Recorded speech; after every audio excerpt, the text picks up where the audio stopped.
So today I want to talk about one of the biggest misconceptions that I see in the personal growth space. And I think almost everyone in my community has said this sentence before, and it's I know what to do, I just don't do it. Like, I know that the people in my DMs are saying it like every single week. I used to say it on like a monthly basis. It's really just kind of become this very normal explanation for why we stay stuck. We even like joke about it, right? But it isn't actually the full explanation. I think it's a surface thing pointing us toward a much better question.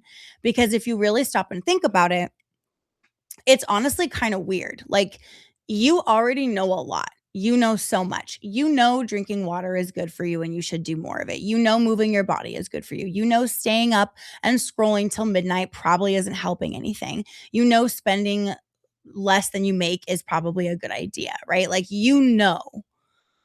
So then why doesn't knowing create change? And we know that knowing doesn't create change, yet most of us are still relying on like, well, I know what to do, I just need to do it. And then we rely on, motivation and willpower to carry that out. The problem really is that we're expecting our conscious mind to overpower something so much stronger than it. And that is what is familiar to the subconscious. So the conscious mind is only responsible for 5% of like what you do, what's going on with you. Okay. Subconscious is the other 95%. So I think that most of us kind of have this idea that because we consciously decide something, that should be enough. I decided I'm going to work out. I decided that I'm done people pleasing. I decided that I'm going to stop procrastinating. I've decided that this time is different and I'm really going to do this. And then when we don't follow through, we make it mean that we lack discipline or that we need more motivation. How do I stay motivated? We need more willpower. But that is not what is happening.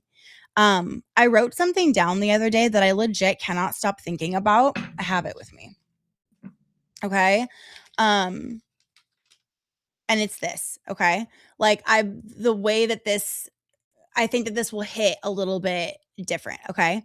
The conscious mind makes promises. The subconscious mind keeps patterns. And then I think it's even more than that. Like, the subconscious mind is loyal to patterns. The conscious mind makes promises. You can like make decisions. You can consciously think like, I want to have this body, so I'm going to do these things to get it. I want to have this bank account, so I'm going to do the things to get it. I want to have a successful business and have time and location freedom and financial freedom, so I'm going to start that business. And you don't actually do it. The conscious mind makes promises and decisions. The subconscious mind is loyal to its patterns, even when the patterns suck and are not getting you closer to where you want to be. So if you really think about what that means and what that looks like, you'll see how everything has been going for you for most of your life, right? Your conscious mind can make a decision, can make a promise in an instant. It can decide and commit and create a vision for the result, but your subconscious does not care. It is busy protecting what's already familiar. And again, even if what's familiar really sucks, your conscious mind chooses your destination, but your subconscious chooses your defaults over the destination you desire. It's going to go with what it defaults to. And I honestly think that that idea explains why so many people feel like they're constantly fighting themselves, because they do know what to do and they just don't do it. So when I say defaults, when we're talking about the subconscious, okay, I'm talking about the things that your brain reaches for automatically, not because you consciously chose them, because you have repeated them enough that it's become your subconscious wiring. So like, let's go over some examples. Let's say you stress shows up, you get super stressed and you automatically reach for your phone to start scrolling and like basically numbing out, right? And that's just an example. You might have a different process, but you know what I'm saying. Let's say you feel really overwhelmed, and so you just avoid the task, the thing that is going to move you forward, the thing that's going to get you out of overwhelm, the thing that you know you need to do and have wanted to do for so long but have not done. Let's say you have a really hard day and then you order DoorDash when you know that does not align with your financial goals and your eating goals, and you know what I mean? Let's say you feel a little bit uncomfortable in a situation, so you pull out your phone and start scrolling to get out of that feeling, right? I feel like so much of us like use scrolling to get out of an uncomfortable emotion. Um, those are not necessarily conscious decisions, right? They're more like defaults. They're familiar choices that you've made over and over and over again to where your brain knows when I feel X, I do Y. Okay. And I think the thing that I wish more people really understood, like I say it a lot and it always resonates, but like I wish more people really, really, truly understood it, is that your brain is not constantly asking, what's the healthiest choice? What's gonna align with what she wants here? It's, what's gonna create the life she wants. Almost always, your subconscious mind, which again is responsible for 95% of like everything that you do, right? And how you show up, it's asking something way simpler and honestly way less helpful when it comes to like reaching your goals and being who you want to be. It's asking, what do we normally do here? Trigger moment, what do we normally do here? And that's a completely different question than we are consciously asking. And if your brain has answered the same question the same way hundreds of times, it's going to keep choosing that pathway because it's familiar and it only cares about what's familiar. Okay. And that actually connects perfectly to the circle that we talked about last week. If you were here, at the top of the circle, right? You have the trigger moment. Your conscious mind is running the show. You've got the vision, you have the excitement about starting fresh, the motivation, the new plan, the new notebook, the healthy grocery haul, the habit trackers all loaded up and ready to go. Your conscious mind is making all kinds of promises at the top of that circle. And then start moving down the circle, life starts happening. You're tired, you're stressed, the kids need you, work gets really busy. And what happens? The conscious mind starts getting quieter, the familiar starts getting louder. Okay. And your conscious mind gets tired, but familiar doesn't. Your subconscious will always choose what's familiar. It never gets tired of that. Okay. And I think that is one of the biggest things people misunderstand about themselves, is that it is not actually just a discipline problem. It's not a willpower problem. Your subconscious choosing what's familiar is literally going to give you relief. It is going to feel so good when you're tired, stressed, overwhelmed, life is happening, all the things.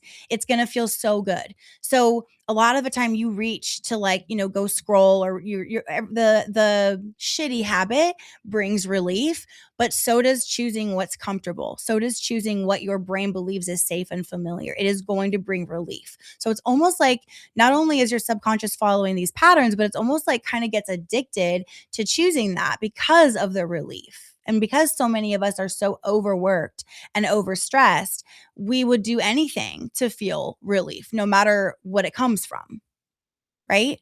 Make sense? So, okay, I want you to think about this. Where in your life are you asking your conscious mind to overpower years of subconscious programming? Is it your body, your money, your business, your marriage, your home, your parenting? And ask yourself, like, what are my defaults? Not what are my goals, not what do I know what to do? You know what to do, right? What do I default to when life gets hard or I have a tough day? What do you default to in whatever area of your life? I think this is one of the most freeing things that I've ever realized, honestly. Like, you don't wake up every morning as a blank slate making brand new decisions. You wake up with a brain that has been practicing certain pathways for years. So that doesn't mean you're stuck or broken, which is great news, because how it makes you feel when you continuously are screwing up your self-trust with yourself, right? And saying you're going to do something and not doing it, and you're stuck in that start-stop cycle. And it definitely doesn't mean you can't change. We know for a fact that we can change, neuroplasticity, the brain's ability to change, okay? But what it does mean is that we have to stop expecting one really motivated decision from our conscious mind to overpower years of subconscious familiarity. That is a battle your conscious mind can never win. It was never meant to win on its own. Okay? So Tuesday in the class, we're going to go deeper into what it actually takes to stop living from those defaults and start creating new ones. Okay. But for today, I just want you to notice something. The next time you catch yourself saying something like, I know what to do, I just don't do it, blah, blah, that same old BS, see if you can replace it with something else instead.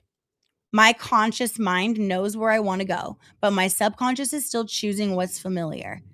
Those are two completely different problems, and you would address them in two completely different ways. Once you know which problem you're actually solving, everything starts to make a lot more sense. Rewiring your brain is how you're going to finally get the body you want, finally get the bank account you want, finally get the relationship patterns you want, finally get the results, the routine, the feeling how you want to feel.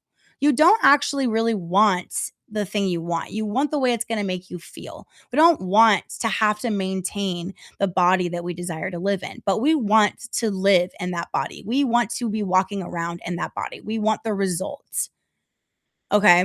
So you have to reprogram your brain to naturally do the things that are going to get you the result that you want.